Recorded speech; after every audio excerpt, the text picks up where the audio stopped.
وہ اکیلا ہے، اس کا کوئی ساتھی نہیں جس سے وہ مانوس ہوتا ہو اور اس کے نہ ہونے سے گھبراتا ہو۔ اس نے کائنات کو خلق فرمایا ہے اور پہلے پہل بنایا بغیر اس کے کہ فکر کو کام میں لایا ہو، یا تجربہ سے فائدہ اٹھانے کی ضرورت پڑی ہو، یا حرکت کو پیدا کرنا پڑا ہو، یا ایسا اہتمام کیا ہو جس کے لیے مضطرب ہونا پڑا ہو۔ وہ ہر چیز کو اپنے اپنے وقت پر عدم سے وجود کی طرف لایا اور مختلف المزاج اشیاء کو ایک دوسرے سے وابستہ کیا اور ہر چیز کو مخصوص مزاج عطا کیا اور ان کی صورتیں اور شکلیں متعین فرمائیں۔ وہ ان کی خلقت سے پہلے انہیں جانتا تھا، اس کا علم ان کے حدود اور انتہا کا احاطہ کیے ہوئے تھا اور ان کے حالات اور پوشیدہ کیفیات سے واقف تھا۔ پھر خدائے بزرگ و برتر نے کشادہ فضائیں، وسیع اطراف و جوانب اور آسمان سے ٹکرانے والی ہوائیں پیدا کیں۔ پس اس فضا میں تلاطم خیز پانی بہایا۔ اس بحر زخار کی موجیں ایک دوسرے پر چڑھ رہی تھیں۔ اس پانی کو تیز و تند ہوا کی پشت پر لاد دیا جو ہر چیز کو اکھاڑ دیتی تھی۔ ہوا کو حکم دیا کہ وہ پانی کو پلٹا دے اور اسے پانی کے زور پر مسلط کر دیا اور اس ہوا سے پانی کی حد بندی کر دی۔ نیچے ہوا کا دامن دور تک پھیلا ہوا تھا اور پانی اس کے اوپر موجزن تھا۔ پھر اللہ تعالیٰ نے ایسی ہوا پیدا کی جو خشک یعنی بے ثمر تھی اور اسے اپنے مرکز پر قائم رکھا اور اس کی رفتار تیز کر دی اور اس کے چلنے کی جگہ دور دور تک پھیلا دی۔ پھر ہوا کو حکم دیا کہ تلاطم خیز پانی کو الٹ پلٹ دے اور موجوں کو ابھار کر اوپر پھینکے۔ ہوا نے پانی کو یوں متھا ڈالا جیسے مشک میں دودھ یا دہی متھا جاتا ہے، اور اس طرح دھکیلتی ہوئی تیز چلی جیسے خالی فضاؤں میں چلتی ہے۔ یہ پانی کے نیچے کی حصہ کو اوپر پلٹا رہی تھی اور ساکن کو متحرک سے ملا رہی تھی، یہاں تک کہ اس متلاطم پانی کی سطح بلند ہو گئی اور تہ بتہ پانی پر پھبن آ گیا۔ پھر اس پانی کو شگاف زدہ اور وسیع فضا میں بلند کیا جس سے خدا نے 7 آسمان بنائے۔ نیچے والے آسمان کو ایک جمی اور تھمی ہوئی موج قرار دیا اور اوپر والے آسمان کو محفوظ چھت اور بلند عمارت کے مانند اس طرح قائم کیا کہ نہ ستون کے سہارے کی ضرورت اور نہ میخوں سے جڑنے کی حاجت۔ پھر انہیں نور پاش ستاروں اور ضیاء بخش تاروں سے آراستہ کیا اور اس میں ایک اڑتا ہوا ضیاء پاش چراغ یعنی سورج اور جگمگاتا ہوا چاند رواں دواں کر دیا۔ یہ سب چکر لگاتے ہوئے آسمان چلتی ہوئی چھت اور متحرک لوح میں ہے۔ پھر خدا نے بلند آسمانوں کے درمیان شگاف دے کر فضا پیدا کی اور ان فضاؤں کو قسم قسم کے فرشتوں سے بھر دیا۔ کچھ ان میں سر بسجود ہیں، رکوع نہیں کرتے، اور کچھ رکوع میں ہیں جو قیام نہیں کرتے، اور کچھ صف بستہ عبادت کرنے والے ہیں جو اپنی جگہ سے جنبش نہیں کرتے، اور کچھ ایسے تسبیح کرنے والے ہیں جو تھکتے ہی نہیں۔ نہ انہیں کبھی نیند آتی ہے اور نہ ان کی عقلوں پر بھول غالب آتی ہے۔ نہ عبادت کرتے کرتے ان کے بدن سست پڑتے ہیں، نہ ان سے کبھی بھول چوک ہوتی ہے۔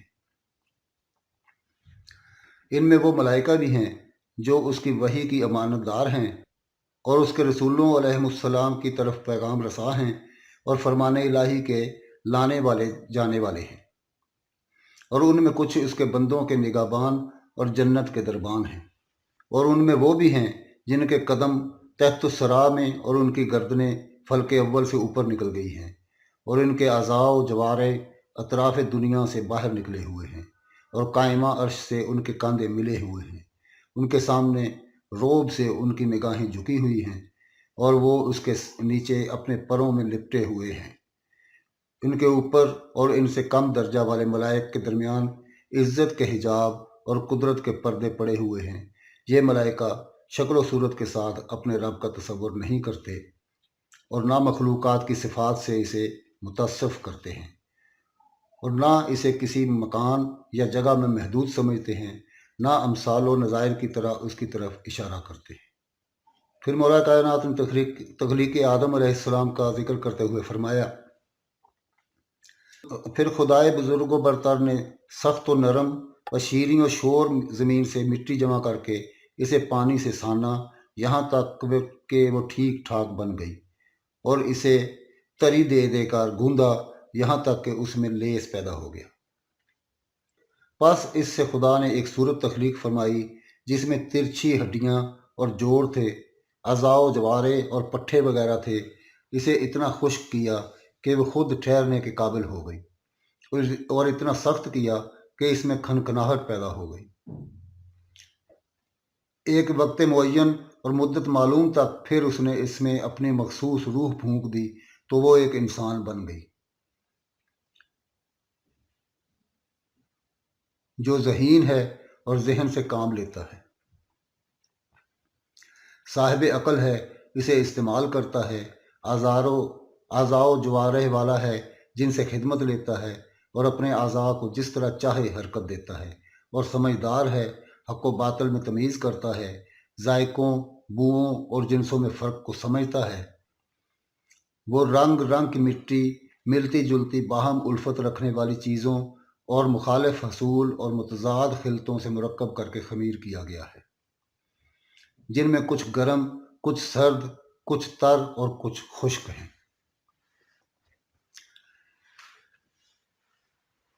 خدا نے فرشتوں سے چاہا کہ وہ اس کی امانت ادا کر دیں، اور انہیں اپنے عہد وصیت کی جانب متوجہ کیا کہ وہ آدم علیہ السلام کی طرف سجدہ کریں اور اس کے سامنے اپنا سر نیاز خم کر دیں۔ پس اس نے فرمایا کہ آدم علیہ السلام کو سجدہ کرو۔ سب نے سجدہ کیا سوائے شیطان کے۔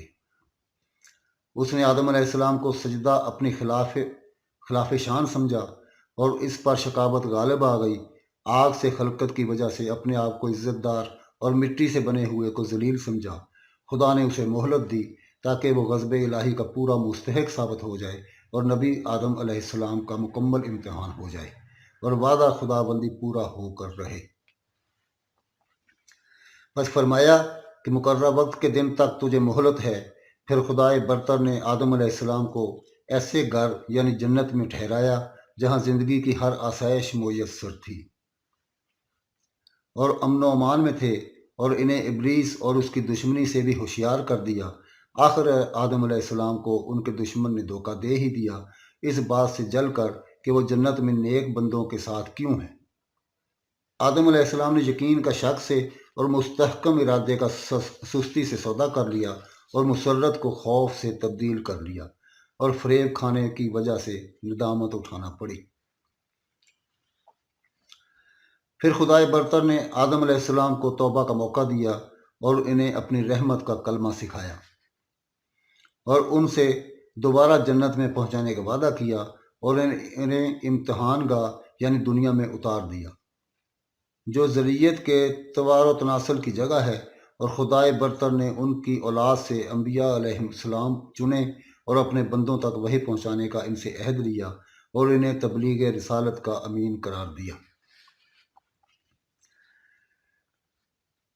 جبکہ اکثر بندوں نے خدا کے عہد و پیمان بدل دیے تھے، چنانچہ یہ اس کے حق سے بے خبر ہو گئے اور اس کے ساتھ شریک بنا ڈالے، اور شیطانوں نے انہیں معرفت الہی سے باز رکھا اور اس کی عبادت سے الگ کر دیا۔